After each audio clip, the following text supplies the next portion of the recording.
The Property Show, we bring you closer to the industry's major players and captains of industry, from land management to start your foundation, all the way up to furnishing and decorating your property as desired.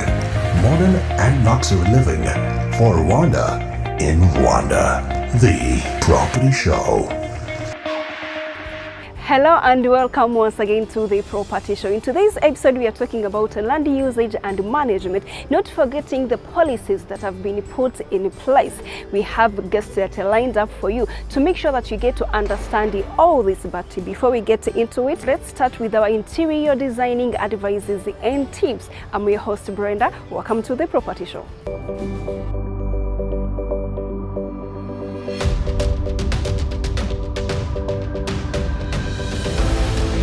The Property Show brings you an in-depth analysis of the country's real estate development, advice and tips from property owners, engineers, and finance entities that will lead you to owning your dream home.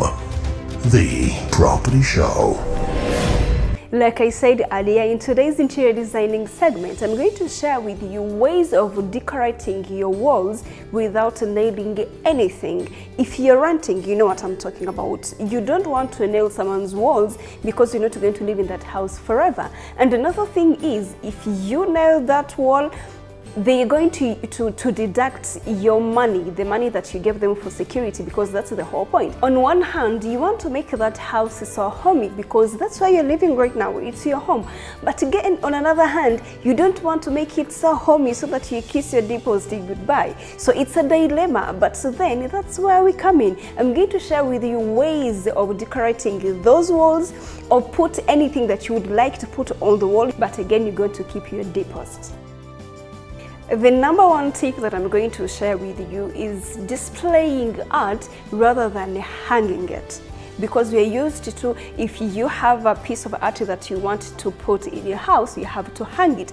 But if you're renting, you might want to think twice about that. And displaying it can actually give you the same effect, as it can be as good as hanging it, or even better. When your ability to change the decor is limited, simply just displaying the art can have the same effect without inflicting any damage on the walls. All it takes to pull off the display of art is just a little imagination. How about you start by walking around your home and then you look for all those various possibilities that you might be having. Maybe the shelvings. How about displaying your art over there? Maybe the coffee table.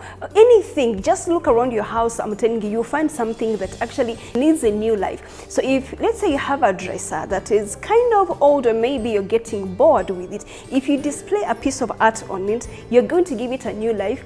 So you have your dresser with a new life, you have a piece of art displayed, voila, it's a win-win.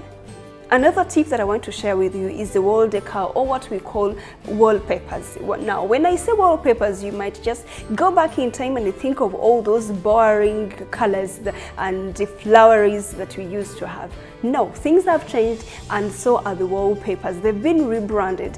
If you want to make a statement, if you want to make an accent in your home without actually damaging the walls, go with wallpapers. They make a good display, they make a good accent, and actually they are cheap.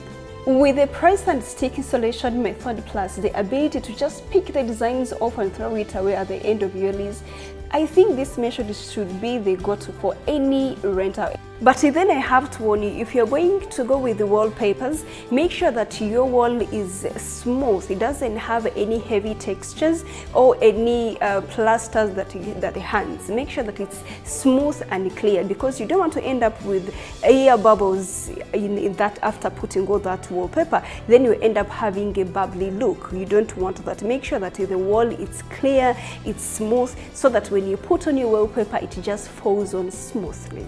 With wallpapers, the options are endless. I mean, you can choose to just pick one accent wall, or maybe you can choose to cover the whole room in a print, or even you can use this in your kitchen as a backsplash. This is beautiful. Trust me, just give it a try. Another tip that you can go for if you don't want to damage your walls is going greenery. Now, this is one of the 2018 trends. Yes, greenery. This may be an unconventional suggestion to some, since it does involve your typical forms of wall art, but in our minds, it's about time to give greenery its fair share of attention. There is no denying that natural elements like plants can bring a fair amount of visual interest and varieties to your home. But best of all, there is absolutely no wall mounting.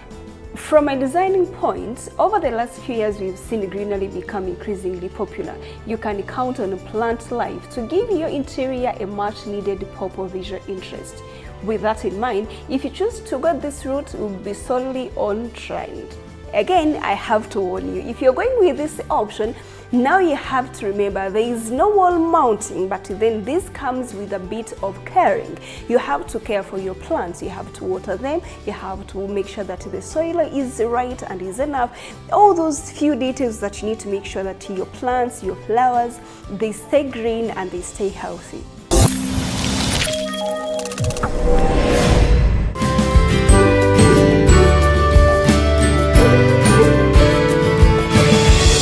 Welcome once again to the Property Show. Like I mentioned earlier, today we are talking about land usage, and joining us is Mr. Ronald Kayonga, Director of Land Management Usage and Spatial Planning. Welcome to the Property Show. Thank you. Let's start with you telling us what's the role and the mandate of this body. Rwanda Land Management and Youth Authority was established in 2017, and the law establishing the authority was out in February, actually 2017, and it was about the restructuring that was made when it was replacing what was called Rwanda Natural Resources Authority, and now the authority was mandated actually perform a lot of roles as compared actually to before, when it was Rwanda Natural Resources Authority.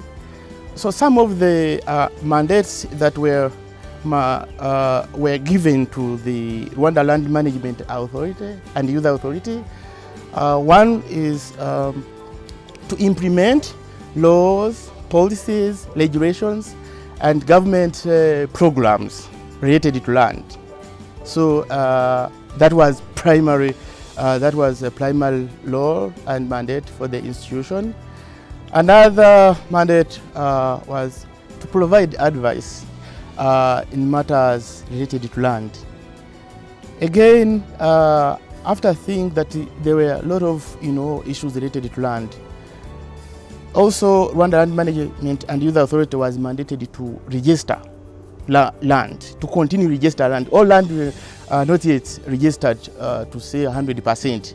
Still, the institution was mandated to register land. Again, not only register land, but also resolving conflicts that are related to land use. So the institution is also mandated to solve all conflicts that's appearing in land and related quarrels as well.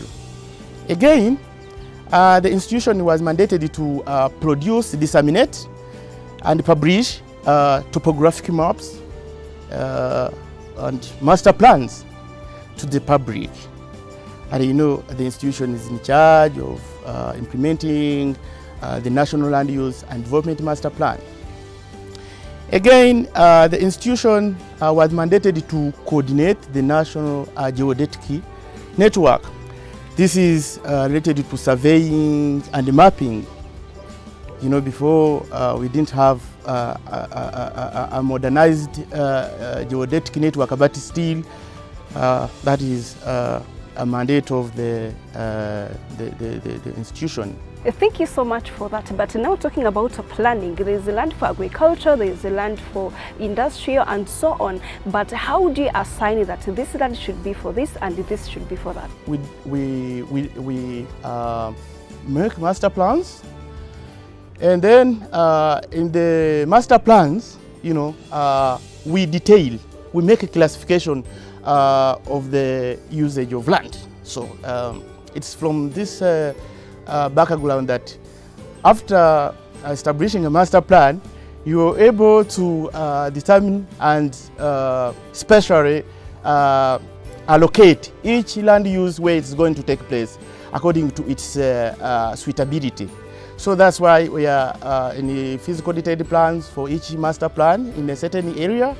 There is area for agriculture, there is area for residential, there is area for recreational, and there is area for each land use that is respected. Yeah, so those are the, there are zoning guidelines. So we zone each place and then we allocate what is going to take place on that land. Rwanda is a land of 1,000 hills. Definitely. And we all know that. But again, this is one of the major challenges when it comes to property development. What methods are being used to manage these challenges? The government is putting more efforts and to make sure that we have vertical kind of residential, so that people are settling, in high-rise building. And even in rural areas, in the cities, it even started in some areas. When you visit areas, some areas of Kigali city, you will see people building apartments. And in the rural areas, to make a densification, people are staying on small place of land and at least have available land for agriculture and the other activities.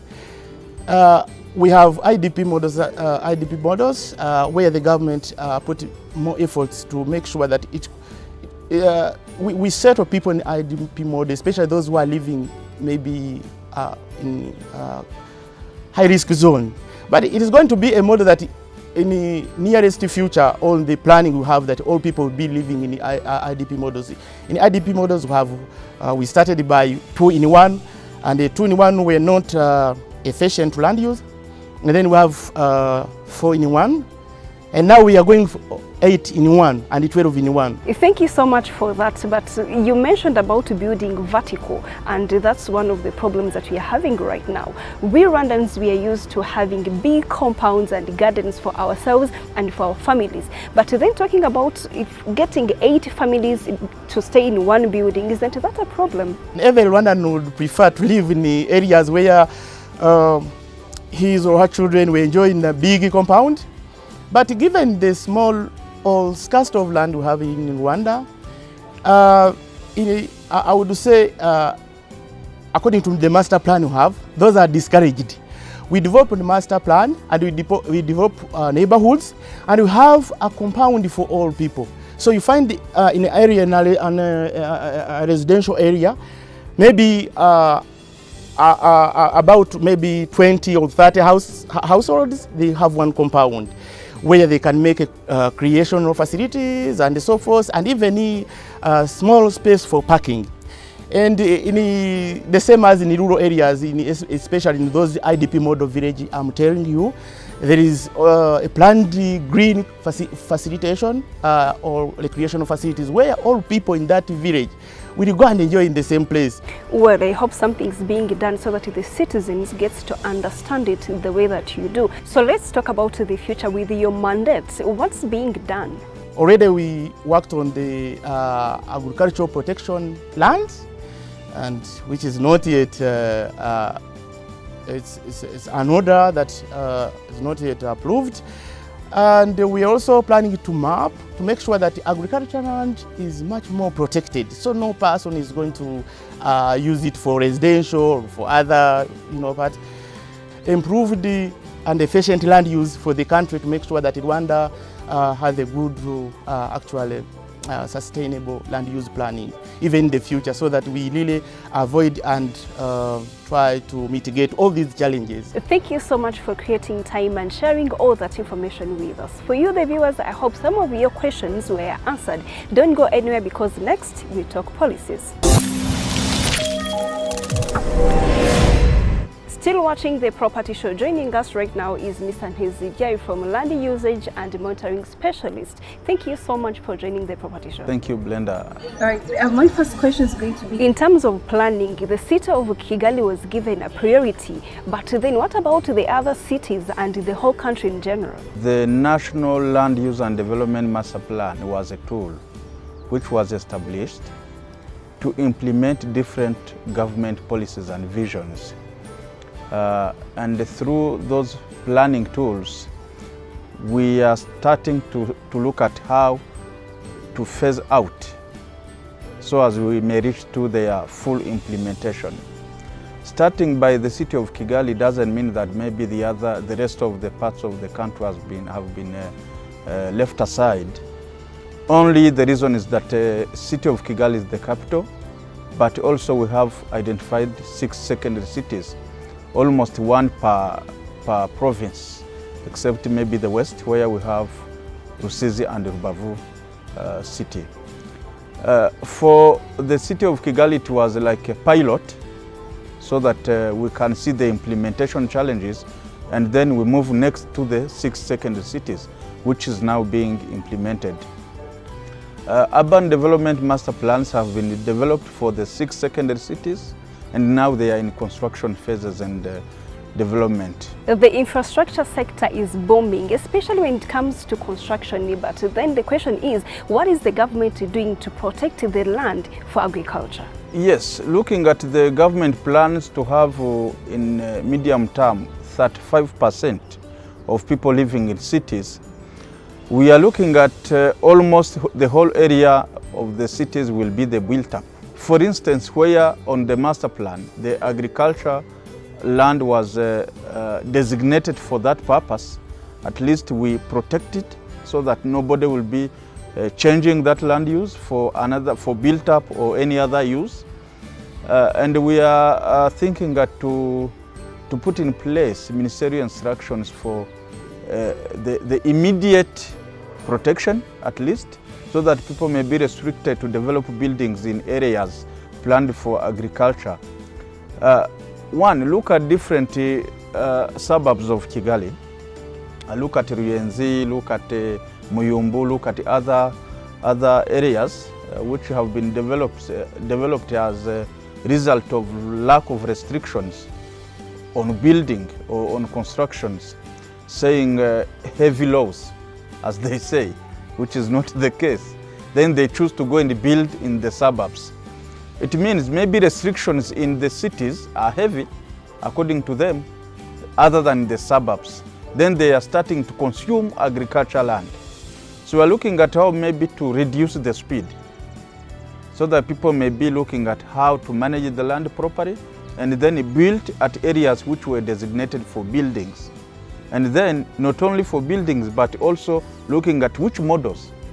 Because building a single family residential house today, while we have also other options of building in vertical models like multi-stories, which should accommodate more families, and living aside the agricultural land would help more. Therefore, these instructions at least will help to restrict people from the villages where there are no detailed physical plans to guide them for future planning, where to build, where to cultivate, and where to do other activities designated for land use. Thank you so much for that. But then let me go back to something that you just said, that people wake up in the morning and they want to build here, but then the government has plans for that area. But then these people, they don't know. But then even if they ask, they're given probably 5 years. What are they supposed to do in the meantime? Thank you for that question. Actually, for local population who wish to build the houses for residential purposes, I think for any area, if the area has no detailed physical plans, it is strictly prohibited to build a house, because tomorrow that area may be used for another purpose, and then the population ends up being expropriated. And when it comes to expropriations, many aspects are considered. So it is better maybe they wait for a given short time, then they get the plans.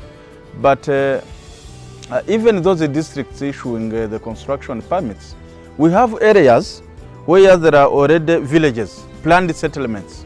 Okay, let's say not well planned, but there are areas which we can call developed centers. When the government wants to start implementing the settlements policy. They will start by areas where people are located, especially those so we call developed centers.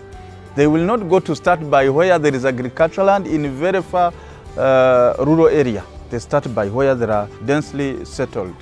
Yeah. Thank you so much for that. You mentioned expropriation, and it's one of the biggest issues right now. People are saying that actually they're not getting the value of their properties when being expropriated. What is the government doing to make sure that actually this is not an issue in the future? So the government has also thought about that and has started the process of establishing reference prices for land, especially through the Institute of Real Property Valuers. It is a private entity, but which is mandated to report to the Ministry of Lands. So we hope by in few months to come, let's say in mid-March or even end March, we can have the reference prices, which would at least guide the valuers, both the valuers and the landowners. Depending on the location of the land and depending on its proximity to main infrastructures, then there will be intervals of prices which will guide them, instead of keeping speculating through those commissioners and others. In land use, we have a couple of challenges which need really to be addressed, especially people who do not respect or who do not comply with the master plans. Those issues of encroachment to agricultural land, which is shrinking day to day due to settlements.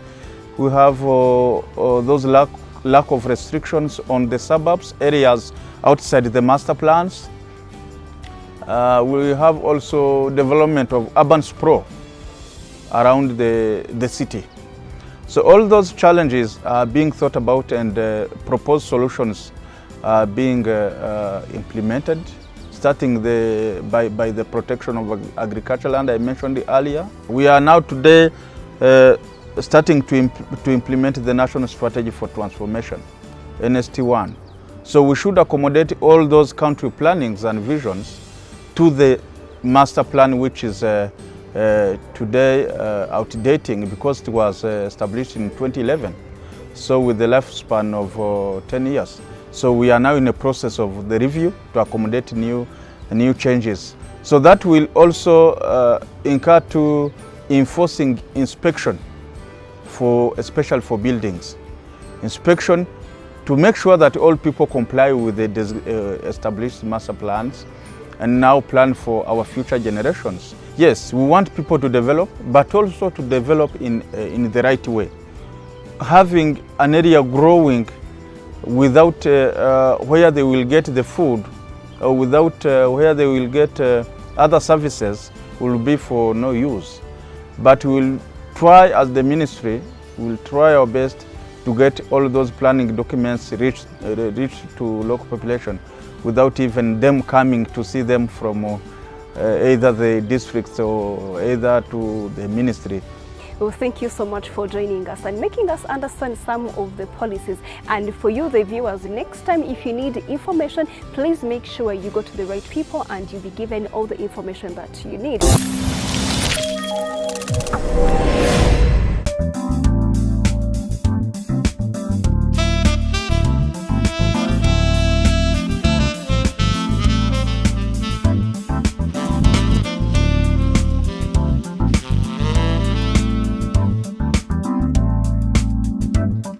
At the heart of the holiest Islamic city, MECCA Royal Tower brings an air of modernization to the bustling historical center of Mecca. The MECCA Royal Clock Tower is under construction on top of Tower number 5 of the King Abdulaziz Endowment Project. The MECCA Clock Tower, which is close to completion, is offered as a gift from the custodian and provides new services to the entire Muslim world and in particular to the holy city of Mecca. The MECCA Clock project is built to the highest safety standards, with a face size of more than 65 meters in diameter. The clocks hold the record for both the largest and highest in the world, standing over 400 meters above ground. The time from which can apparently be read over 17 kilometers away. The project also includes 6 other buildings, which houses an array of luxury hotels and apartments perched above a multi-story slab of shopping malls. Along with it, the superstructure also houses an Islamic museum, a lunar observation center, and a large prayer room with a capacity for more than 10,000 people. The clock tower is a masterpiece of engineering and design. It has been developed by leading German and Swiss engineers together with a team of specialists from all over the world.